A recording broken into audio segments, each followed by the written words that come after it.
తాకట్లో ఉన్న బంగారాన్ని విడిపించి ఆ రోజున మార్కెట్ ధర కట్టి మిగిలిన డబ్బును మీకు అందిస్తుంది కొమ్మూరి గోల్డ్.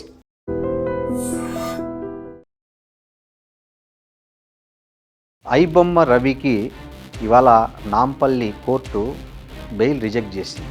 ఎందుకో తెలుసా? పైరసీ వెబ్సైట్ నడిపిన ఐబొమ్మ రవికి నాంపల్లి కోర్టు షాక్ ఇచ్చింది. అతడి బెయిల్ పిటిషన్లను కొట్టివేసింది.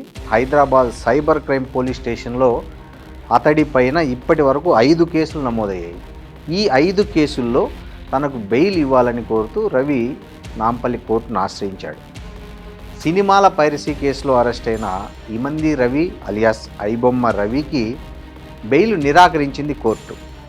హైదరాబాద్ సైబర్ క్రైమ్ పోలీస్ స్టేషన్లో అతడిపై ఉన్న 5 కేసుల్లో ఏ ఒక్క కేసులో కూడా ఇవాళ అతనికి బెయిల్ రాలేదు.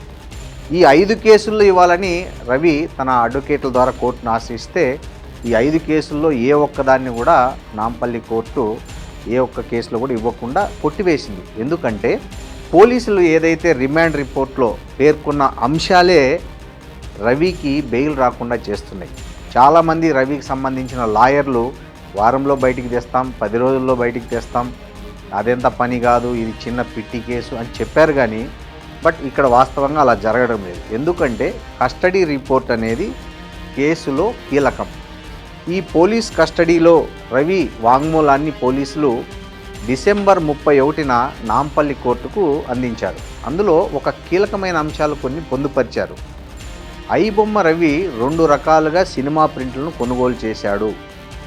నార్మల్ ప్రింట్కు $100, హెచ్డి ప్రింట్కు $200 చెల్లించిన ప్రూఫ్లు, పేమెంట్ చేసినటువంటి బ్యాంకు ట్రాన్సాక్షన్స్ ప్రూఫ్స్ అన్నీ వాళ్ళు నాంపల్లి కోర్టుకి ఇవ్వడం జరిగింది. అలాగే రవికి సంబంధించిన 7 ఖాతాలను పోలీసులు గుర్తించారు. వాటిలో 13.40 అంటే 13,40,00,000 రూపాయలు నగదు ఉన్న విషయాన్ని కూడా విత్ ప్రూఫ్ పోలీసులు కోర్టుకు అందజేయడం జరిగింది. అదేవిధంగా బెట్టింగ్ యాప్ల ద్వారా వచ్చిన యాడ్ మనీ ఏదైతే ఉందో 1,78,00,000 రూపాయలను దానికి సంబంధించిన ప్రూఫ్లు కూడా పకడ్బందీగా పోలీసులు నాంపల్లి కోర్టులో సబ్మిట్ చేశారు.